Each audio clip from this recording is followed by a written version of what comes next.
உங்களை ஊதாசீனப்படுத்தினவர்கள்,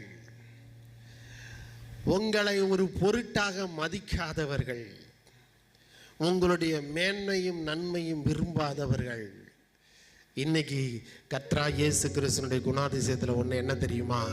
அப்படிப்பட்டவர்களை கொண்டுதான் தேவன் உங்களை உயர்த்த முடிவெடுத்திருக்கிறாரு. அதனால அப்படிப்பட்டவங்களை பார்த்து நீங்க சோர்ந்து போக வேண்டிய அவசியம் இல்லை. தெய்வ பிள்ளைகளே, உங்களை எதிர்க்கிறவங்க, வெறுக்கிறவங்க, உதாசீனப்படுத்துறவங்க, அவங்கள பார்த்து நீங்க சோர்ந்து போக வேண்டாம். இவங்கெல்லாம் இருக்காங்களே, இவங்க மத்தியெல்லாம் நம்ம முன்னுக்கு வர முடியுமா? இப்படிப்பட்டவங்க மத்தியில் நான் முன்னுக்கு வந்துட முடியுமா? அப்படிலாம் யோசிக்காதீங்க.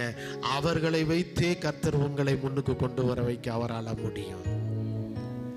இந்த பர்த்திமையை இயேசு கூப்பிட்றான். இயேசுவே இயேசுவேன்னு கூப்பிட்டா பேசாத இருக்கும்படி அதிகமாக சத்தம் போட்டாங்கல்ல, அவங்கள வச்சே அவனை கூட்டிகிட்டு வர சொன்னார். கவனிங்க, இன்னைக்கு உங்கள் எல்லைகளில் யாரெல்லாம் உங்களுக்கு தடையாக இருக்கிறார்களோ, யாரெல்லாம் உங்களை அவமானப்படுத்த நினைக்கிறார்களோ, யாரெல்லாம் உங்களை அசிங்கப்படுத்த நினைக்கிறாங்களோ, யாரெல்லாம் உங்களை வேண்டான்னு ஒதுக்குறாங்களோ, அவங்க கரத்தின் மூலமாகவே தேவன் உங்களுக்கு உயர்வுகளை கொண்டு வரப்போகிறார். அவர்கள் வெட்கப்படும்படி உங்கள் தலையை அவர் நிமிர்த்தி வைக்க போகிறார். நல்ல கவனிங்க தேவ பிள்ளைகளே, இயேசு கிறிஸ்து உங்ககிட்ட வந்திருக்கிறது நோக்கமே இதுதான். நீங்கள் கூப்பிட்றப்பெல்லாம் உங்களுக்கு பதில் கொடுக்கணுன்னு தான் இயேசு உங்ககிட்ட வந்திருக்காரு. உங்களை அசிங்கப்படுத்த, அவமானப்படுத்த, உங்க முன்னேற விடாமல் தடுத்திருக்கிறவங்களை வைத்து உங்களை உயர்த்தணும்னு தான் இயேசு உங்ககிட்ட வந்திருக்காரு. ஆமென். இதான் எகிப்திலையும் நடந்துச்சு தெரியுமா? இஸ்ரவேல் ஜனங்களை 400 வருஷம் சோறு தராம, தண்ணி தராம, கஷ்டப்படுத்தி, கண்ணீர் ஒடிச்சு, சம்பளமே தராம வேலை வாங்கினாங்க. அந்த எகிப்தியருடைய பொன்னையும் வெள்ளையும் உடைமைகளை எல்லாம் கொள்ளையிட்டது மாதிரி அவங்க கையாலே எடுத்து இஸ்ரவேல் ஜனங்களுக்கு கொடுத்து அனுப்பிவிட வைத்தவர் தான் ஆண்டவராகிய இயேசு கிறிஸ்து, யாவே. அன்னைக்கு யாவேவே இருந்தார். இன்னைக்கும் அதே தெய்வம் ஆண்டவராகிய இயேசு கிறிஸ்து இருக்காரு. உன்னை வஞ்சித்தவன், ஏமாத்தினவன், திருடினவன், உன்னை மறித்தவன், உன்னை ஏகடாகசி பேசுவன், இவர்களை கொண்டே தேவன் இன்னைக்கு உங்க தலையை உயர்த்த போகிறார். அதனால பயப்படாதீங்க தேவ பிள்ளைகளே. இன்னைக்கு உங்களுக்கு யாரெல்லாம் உங்களுடைய எதிரிகளாக இருக்கிறார்களோ, பகைவராக முன்னேற்ற தடையாக இருக்கிறார்களோ, அவர்களை கொண்டே தேவன் உங்களை ஆசீர்வதிக்க போகிறார். ஆமென். அவங்க தாங்க உங்களுக்கு படிக்கல்லா இருக்க போறாங்க. நீங்க நினைக்கிறீங்க உங்க எதிரியெல்லாம் உங்களுக்கு தடைக்கல்லுன்னு. இல்லை, கர்த்தர் உங்களுக்கு தடைக்கல்லாய் இருக்கிற எதிரிகள் எல்லாம் நீங்கள் முன்னேறுவதற்கான படிக்கல்களாய் உங்கள் கால்களிலே தேவன் கொண்டு வர போகிறார். மார்க் எழுதின சுவிசேஷம் 10ஆம் அதிகாரம் 51வது வசனம். இப்ப பாருங்க, யாரெல்லாம் அவனை அதட்டினாங்க பாருங்க. டே குருட்டு பயிலே அமைதியாடுறா, டே பிச்சைக்கார பயிலே சும்மா இருறா அப்படின்னு அதட்டினவனை வச்சு கூட்டிட்டு வாங்கன்னாரு. அடுத்து என்ன செஞ்சாரு? கூட்டிட்டு வந்துட்டாங்க. இப்ப என்ன செய்யறாருன்னா, வாசிங்க மார்க் 10:51. இயேசு அவனை நோக்கி, நான் உனக்கு என்ன செய்ய வேண்டும் என்று இருக்கிறாய் என்றார். இயேசுவுக்கு நல்லா தெரியும், அவனோட குருட்டுத்தன்மை நல்லா தெரியும், அவனுக்கு என்ன தேவை என்பதும் தெரியும். ஆனாலும் இயேசு அவன்கிட்ட கேட்கிறாரு, நான் உனக்கு என்ன செய்ய வேண்டும்? அவன்கிட்ட நேரடியாக கேட்கிறாரு. நீங்க நினைக்கிறீங்க என்ன இயேசுவுக்கு ஒரு குருடன்ல போய் என்ன செய்யணும்னு கேட்டுட்டு இருக்கிறாரு? தெரியாதா? தெரியும். ஏன் கேள்வி கேட்டாரு?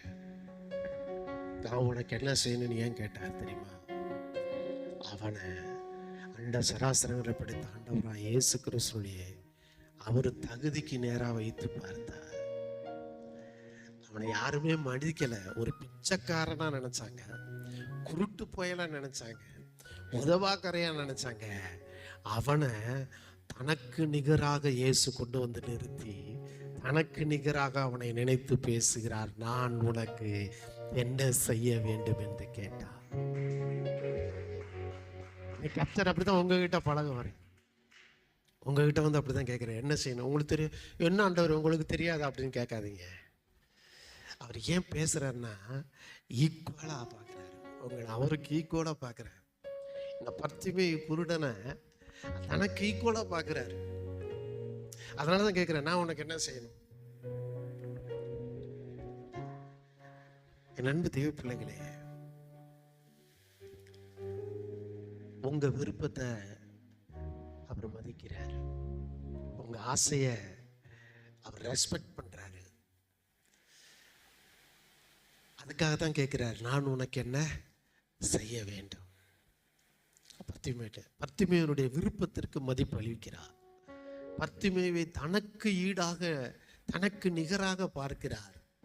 பர்த்திமேயை அந்த சமுதாயத்தின் நடுவிலே ஒரு மனிதனாக உயர்த்தி பிடிக்கிறார்.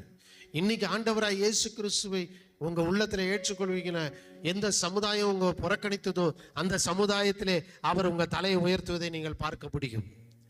எந்த சமுதாயம் உங்களை வேண்டாம் என்று சொன்னதோ அந்த சமுதாயத்தின் நடுவே உங்களை உயர்த்தி தேவன் அவர் தம்முடைய நன்மைகளால் நிரப்புவதை நீங்கள் பார்க்க முடியும். தேவ பிள்ளைகளே, பர்த்திமேயன்ட்ட கேட்கிறார், நான் உனக்கு என்ன செய்ய வேண்டும். நீ நிறைய நேரம் நீங்க கேட்குறீங்க, ஆண்டவரே என் பிரச்சனை உங்களுக்கு தெரியலையா? தெரியும்யா. ஆனாலும் அவர் உங்ககிட்ட கேட்காம எதையும் செய்ய மாட்டார். நீங்க கேட்கணும். ஏன் தெரியுமா? அவர் உங்களை ஈக்குவலா பார்க்கிறாரு. அழுகிற பிள்ளைக்கு தானே பாலை கொடுக்க முடியும்.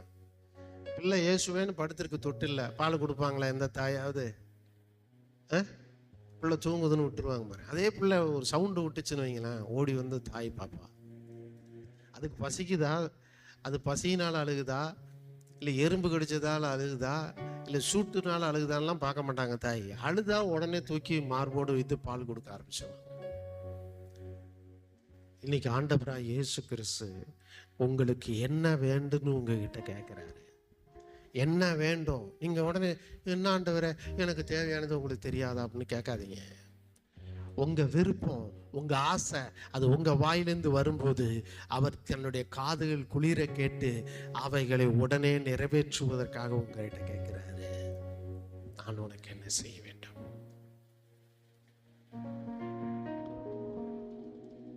அந்த நல்ல தெய்வத்தை உள்ளத்தில் ஏற்றுக்கொள்ளுங்கள். இயேசு கிறிஸ்துவை உங்க உள்ளத்துல வாரும் என்று ஒரு அழைப்பு கொடுங்க.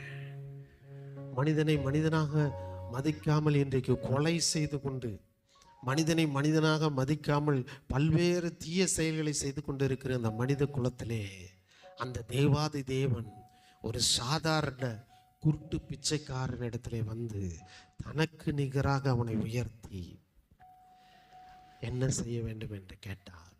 இன்னைக்கு உங்க வாழ்க்கையில அவர் வந்து இதையே கேட்க விரும்புகிறார்.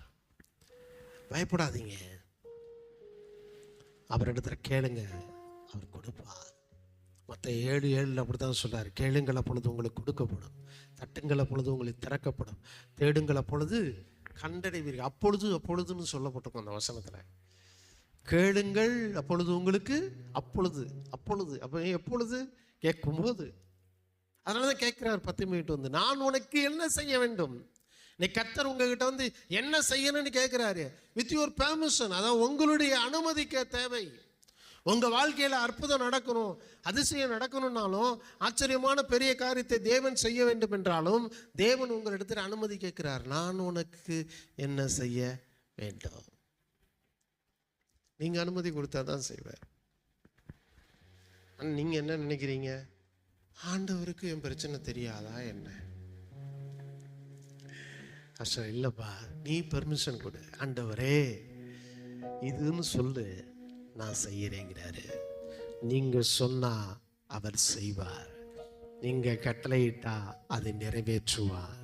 அப்படிப்பட்ட வல்லமையான உங்கள் மேல் பரிவும் பாசம் உள்ளவர் தான் ஆண்டவராகிய இயேசு கிறிஸ்து.